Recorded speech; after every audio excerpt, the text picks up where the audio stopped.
This week on my Blender interior course, I'm going to be walking you through the easiest way to create high quality grass in Blender in just a few clicks. So let's jump into it. So I use a plugin called Geoscatter. You can get it on the Blender Marketplace. There is a affiliate link in the description below too. And it really is one of the best ways to quickly and I guess get a really high quality of grass in your scene.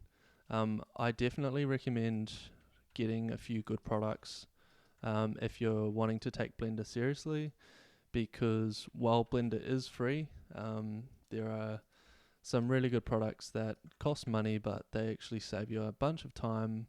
And if you're wanting to do this professionally, time is everything. It allows you to do more work quicker. So yeah, definitely recommend looking into it. I'm not going to show you any free methods for this because there's probably other tutorials, and this is really just about my workflow. So basically coming up from this deck, I'm going to just I've just created a quick plane. Okay, so this is the shape of the grass that I want to see. That's kind of the shape there. And we're just going to drop this down one step worth. So minus 0.15, so that's about a 150 step. So it's just going to be pretty simple. And yeah, that's looking pretty good so far. I'm just going to drop these walls down so that it covers the deck, and then let's move these back up. So yeah, pretty much we're just creating kind of a bit of a sunken lawn.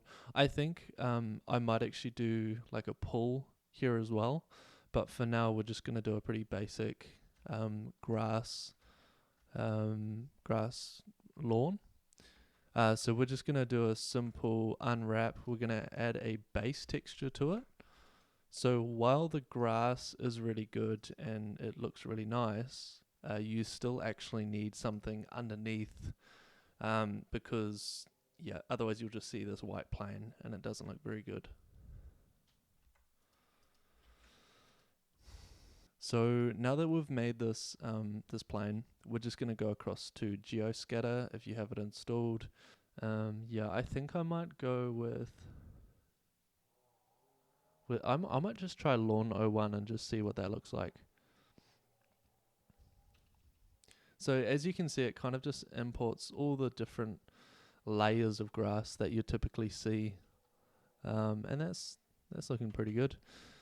Before I go any further, I'm just going to quickly apply a base texture to it. I'm just going to go into my Polygon browser, and I think I have like some ground texture. Also, if it sounds like I have hay fever, I was just about to film this just now and I like broke out into a bit of a sneezing fit for some reason, so apologies for that. So I'm actually going to apply this ground forest texture from Polygon, and I have an affiliate link in the description for Polygon. I think you can get some free textures or something. So go ahead and check that out. The browser is literally so useful. I use a lot of they even have models and plants and stuff, and it's really affordable. And it's just one click, and you don't have to mess around with dragging stuff in, and that's awesome. And the adjustments are really cool as well. Like it's just super detailed what you can kind of do. You don't have to play around with nodes, you just play with the sliders, so it's really easy for beginners. So I've applied it to that texture. We've got the grass on. Let's jump into cycles now and have a look.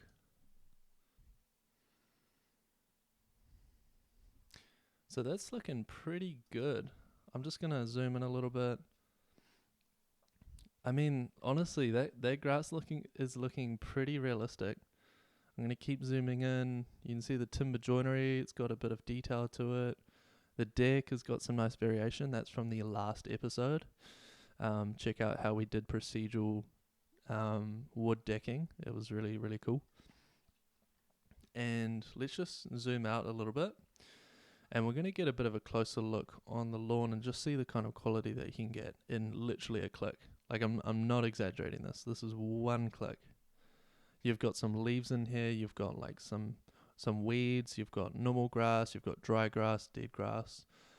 You got little flowers. It's actually nuts. Like, I firmly believe that if you're doing 3D work, it doesn't have to be difficult to get a good result. It's not like a prerequisite to good work. Like, if you just find the right assets, combine them together, you can get something that looks incredible, and like, it's done. You don't have to like figure out how to do everything. Just find a good plugin that does it for you, and you've just saved yourself so much time.